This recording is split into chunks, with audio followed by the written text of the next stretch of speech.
So, we're in for a treat now. My next guest, it does so many things and does them so well. She was the star of the movie Fired. She can be heard on NPR. She's an NPR commentator. She writes for all kinds of magazines, and she's here with us tonight. Would you please welcome actress Annabelle Gurwich? Annabelle! Oh my God! Hi, Ed. Hi, come on over. Now, shoes. You want to take the shoes off to be more comfortable? Ed, I can't take my shoes off. I feel like that's too intimate. I could get in bed with you. Okay. I could you, but I can't take my shoes off. I just feel like that's where I have to draw the line. Okay. So come on in bed. Okay. Please keep your shoes on. I want you to be comfortable. Thank you. Actually, the truth is, you know what? I don't have good socks on. Oh. I have a good bra on. But well, thank God. Women, we have, you know, ranges in our underwear of like the good underwear, the like, oh God, thank God I'm not single. Now, speaking of that, you're married and you're both in show business. So big mistake.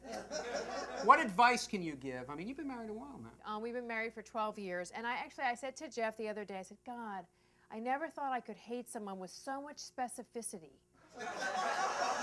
Because that's what being married for 12 years really does for you. It's like not just like, you know, I hate you. It's like I hate just like every little thing down to like the sounds he makes. Like what? Can you give me? Can you give me something? Give me a little reenactment. Well, see, this is like Jeff meows around the house. I said people talk to, you know.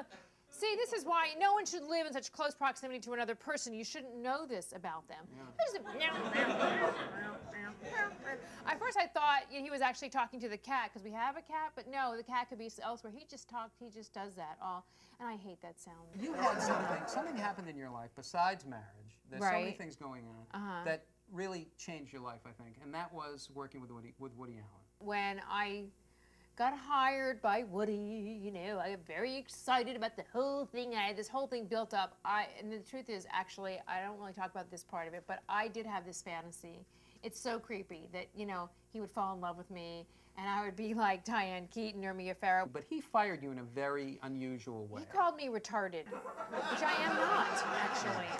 Woody Allen called me retarded. That's my book. That kind of hurt my feelings. But see, the thing was, Ed, the real issue, and I haven't really talked about this, but the real issue was I was actually, my character in the play, I was doing a play, I was playing it as if I was drunk. I forgot to tell him that, though. And so maybe I did look retarded. That is the truth.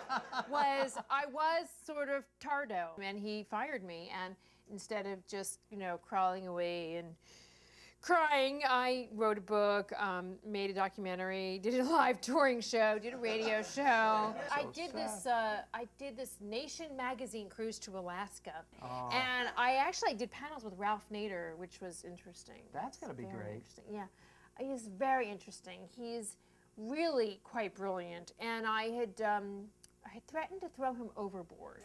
Yeah. But he never came out during the day. It was very strange. Yeah. I never saw him in daylight, which just made me think that's why he can't be president. He's a vampire for social change. Listen, I cannot thank you enough for being here. You're fantastic, and you're doing so many great things, and I just love you. You're great. And I want to thank all my guests, Annabelle Gurwich, Andy Kindler. I'm going to rest now. You're going to go right take a nap? Yeah, take a nap. And Gustavo Alberto. In bed with Dad.